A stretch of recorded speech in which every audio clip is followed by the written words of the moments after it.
नमस्कार दोस्तों, स्वागत है आप सभी का। हमारे सामने प्रश्न है कि रक्षी कोलाइड तथा रक्षित कोलाइड क्या है। एक उदाहरण देकर के समझाइए। तो दोस्तों हमें समझाना है रक्षी कोलाइड किसे कहा जाता है और रक्षित कोलाइड किसे कहा जाता है। तो दोस्तों हम सभी लोग जानते हैं कि आपके जो कोलाइड होते हैं, कोलाइड क्या होता है। कोलाइड कोलाइड दो प्रकार के होते हैं। ये होते हैं, एक तो होते हैं आपके द्रवरागी कोलाइड। द्रवरागी कोलाइड ऐसे होते हैं जिनको यदि आप जल में मिला देंगे तो क्या हो जाता है, जल में मिलाने पर वो तुरंत उसमें मिल जाते हैं और क्या कर सकते हैं, आपके वहां पर जल में तुरंत मिल जाते हैं और जल के साथ में क्या करते हैं, स्नेह दर्शाते हैं। इनको आप बोल सकते हैं जल स्नेही कोलाइड भी बोल सकते हैं। स्नेह दर्शाते हैं मतलब कि जल के साथ ये कांटेक्ट में रह सकते हैं। और दूसरे कोलाइड होते हैं दोस्तों आपके, वो आते हैं द्रवरागी। द्रवरागी मतलब कि जो जिसको आप जल में मिलाएंगे तो जल में मिलाने पर क्या होता है, वो तुरंत कोलाइड नहीं बनाते हैं और जल के साथ में स्नेह नहीं दर्शाते हैं, मतलब कि जल में वो आसानी से नहीं घुल पाते हैं। तो ये क्या हो जाएंगे, जल से स्नेह नहीं दर्शाएंगे। तो क्या होता है दोस्तों कि आपके जो द्रवरागी कोलाइड होते हैं वो क्या होते हैं, अधिक स्थायी होते हैं। तो द्रवरागी कोलाइड अधिक स्थायी होते हैं और द्रवरागी कोलाइड होते हैं ना, वो कम स्थायी होते हैं। तो द्रवरागी सॉल क्या होते हैं, अधिक स्थायी होते हैं। इसके लिए दो उत्तरदायी कारक ये होते हैं कि कोलाइडी कणों पर क्या होता है, उनके आवेश होता है। पहला तो क्या होता है, उनके ऊपर आवेश होता है। सेकंड होता है कि उनके ऊपर क्या होता है, कोलाइडी कणों पर क्या होता है, आपके विलायक योजन ऊर्जा होती है। दोस्तों क्या होता है, मतलब कि आवेश होता है और उनका विलायक योजन होता है, मतलब कि वो क्या होते हैं, विलायक के साथ में फ्रेंडली रहते हैं। फ्रेंडली रहने का मतलब ये होता है कि वो विलायक में आसानी से मिल जाते हैं। इसीलिए आपके क्या होते हैं, जो द्रवरागी कोलाइड होते हैं वो क्या होते हैं आपके, मतलब स्थायी होते हैं। तो दोस्तों हमारे पास में दोनों तरह के कोलाइड हैं, द्रवरागी भी हैं, द्रवरागी भी हैं। लेकिन क्या होता है, आपके जो द्रवरागी कोलाइड हैं वो अस्थायी हैं।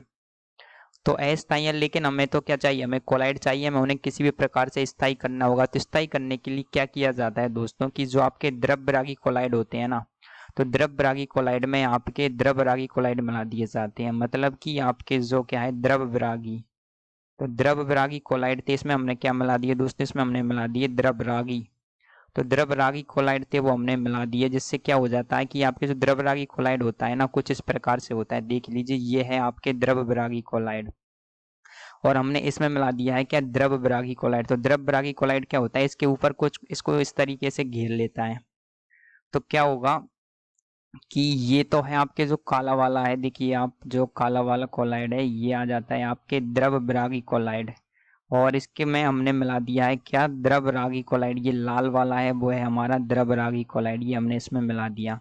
तो क्या होता है, आपके जो द्रवरागी कोलाइड होता है वो क्या होता है, अधिक स्थायी होता है और स्थायी होने की वजह से ये क्या रहता है, ये अब जो आपके जो पूरा की पूरा कोलाइडी विलयन है वो पूरा की पूरा स्थायी हो जाता है। मतलब कि आपने क्या किया, इस कोलाइड का रक्षण कर दिया। तो इस प्रकार से आपने क्या किया, इस पूरे कोलाइड का रक्षण कर दिया। जिस कोलाइड का रक्षण किया है वो होता है आपके रक्षित कोलाइड। देखिए, रक्षित कोलाइड, तो जिसका आपने रक्षण किया है वो हो जाएगा आपके रक्षित कोलाइड। और जिसने आपकी रक्षा की है, रक्षा किसने की थी, आपके द्रवरागी ने, तो ये हो जाएगा आपके रक्षी कोलाइड। और जिसकी आपने रक्षा की है, द्रवरागी की आपने रक्षा की थी, ये काले वाले की, तो ये क्या हो जाएगा आपके रक्षित कोलाइड। तो दोस्तों इसकी परिभाषा इस प्रकार से लिख सकते हैं कि जिस कोलाइड की रक्षा की जाए, वो हो जाएगा आपके, क्या हो जाएगा, रक्षित कोलाइड। और जिस कोलाइड के द्वारा रक्षा की जाए वो हो जाएगा रक्षी कोलाइड। तो दोस्तों रक्षी क्या होता है, रक्षी कोलाइड होता है जो क्या करता है, आपकी रक्षा करता है दूसरे कोलाइड की। जनरली ये द्रवरागी कोलाइड होता है। और रक्षित होता है जिसकी रक्षा की गई है, जनरली ये द्रवरागी होता है। तो इसका एक अच्छा बेहतरीन उदाहरण आ सकता है आपके, क्या होता है दोस्तों कि आपके जो तेल और जल का कोलाइड होता है वो क्या होता है आपके, अस्थायी होता है। तेल प्लस जल का कोलाइड क्या होता है आपके, अस्थायी होता है। तो अस्थायी होने की वजह से हम क्या करते हैं, हमको इसको स्थायी बनाना है। तो स्थायी बनाने के लिए दोस्तों आप इसमें क्या किया जाता है, आपके स्थायी बनाने के लिए आपके तेल और जल का जो कोलाइड है उसमें हम क्या करते हैं दोस्तों, साबुन, कृत्रिम या प्राकृतिक साबुन मिला सकते हैं आप चाहें तो इसमें क्या मिला सकते हैं, कृत्रिम प्राकृतिक साबुन मिला सकते हैं। इसके अलावा आप इसमें गोंद मिला सकते हैं। इसके अलावा आप क्या कर सकते हैं, इसमें प्रोटीन मिला सकते हैं, या आप इसमें क्या कर सकते हैं, जिलेटिन मिला सकते हैं। तो ये क्या है दोस्तों, ये सभी द्रवस्नेही कोलाइड है, मतलब कि द्रवरागी कोलाइड है। ये क्या करते हैं, इसमें मिलाने के बाद में इसकी ऊपरी सतह पर आ जाते हैं, जो इस प्रकार से इसको ऊपरी सतह को घेर लेते हैं और इसको क्या कर देते हैं, स्थायी बना देते हैं। तो यहाँ पर तेल एवं जल का जो कोलाइड है दोस्तों, यहाँ पर आप देखेंगे कि ये वाला जो कोलाइड है वो क्या हो जाएगा, आपके रक्षित कोलाइड, इसकी हमने रक्षा की है। तो ये आ जाएगा आपके रक्षित।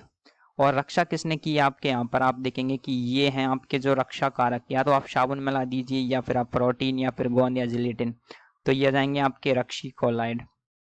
तो उम्मीद है दोस्तों आपको इस प्रश्न का उत्तर समझ आया होगा कि रक्षी कोलाइड एवं रक्षित कोलाइड क्या क्या होते हैं। Thank you.